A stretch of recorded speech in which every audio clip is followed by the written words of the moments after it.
কুষ্টিয়া জেলার প্রাণ ভেড়ামারা ও মিরপুর উপজেলা। এখানকার মানুষের জীবনের গল্প জড়িয়ে আছে কৃষি, শিক্ষা, শ্রম আর স্বপ্নের সঙ্গে। এই অঞ্চলের মানুষ পরিশ্রমী, আত্মবিশ্বাসী। তারা চায় তাদের ভাগ্যের পরিবর্তন।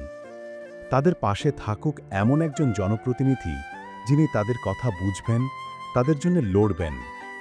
সেই বিশ্বাস নিয়েই আজ জনগণের সামনে দাঁড়িয়েছেন বাংলাদেশ জাতীয়তাবাদী দলের নির্বাহী কমিটির সদস্য, ভেড়ামারা মিরপুরের মাটি ও মানুষের নেত্রী ফরিদা ইয়াসমিন।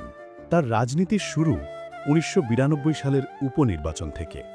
সেই সময় থেকেই তিনি বিএনপির রাজনীতির সঙ্গে যুক্ত। তার রাজনীতির কেন্দ্রবিন্দু সবসময় ছিল ভেড়ামারা ও মিরপুরের সাধারণ মানুষ। তিনি তৃণমূলের নারী, কৃষক, যুবক ও শিক্ষার্থীদের পাশে থেকেছেন নিঃস্বার্থভাবে। কঠিন লকডাউনের সময় যখন কাজ বন্ধ, মানুষ অনাহারে, তখন প্রতিদিন ছিন্নমূল মানুষের জন্যে একবেলা খাবারের ব্যবস্থা করেন, প্রত্যেক ইউনিয়নে চাল ও আটা বিতরণ করেন।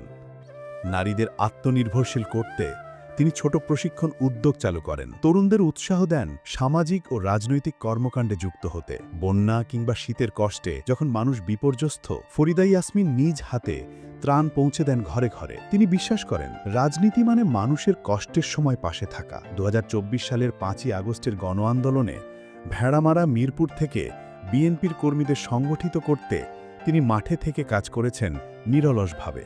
দলের নির্দেশনা ও জনগণের অধিকার রক্ষার আন্দোলনে তিনি ছিলেন সামনের সারির সৈনিক। আজ সেই জনগণের ভালোবাসা ও বিশ্বাস নিয়েই ফরিদা ইয়াসমিন দাঁড়িয়েছেন মনোনয়নের প্রত্যাশায়। তার অঙ্গীকার, বিএনপির ৩১ দফা জাতীয় নীতিমালা বাস্তবায়নের মাধ্যমে তিনি এই অঞ্চলের মানুষের জীবনমান উন্নয়ন, শিক্ষা, স্বাস্থ্য, কৃষি ও নারীর ক্ষমতায়নে কাজ করবেন। ইনশাআল্লাহ মিরপুরবাসী, ভেড়ামাবাসীকে সন্ত্রাসমুক্ত, চাঁদামুক্ত, দখলমুক্ত এবং এই যে খুনের রাজনীতি বা এই যে দ্বিধা, হিংসা, প্রতিহিংসা রাজনীতি, এসব থেকে আমি মুক্তি দেব, এটাই আমি বলতে চাই। সবাইকে ধন্যবাদ।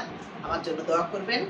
আল্লাহ যদি সহায় থাকে আপনাদের পাশে থেকে, আমি মিরপুর ভেড়ামারাবাসীর পাশে থেকে আমি ইনশাআল্লাহ আমার বাকি জীবন কাটাই দেব। আল্লাহ হাফিজ। আসসালামু আলাইকুম।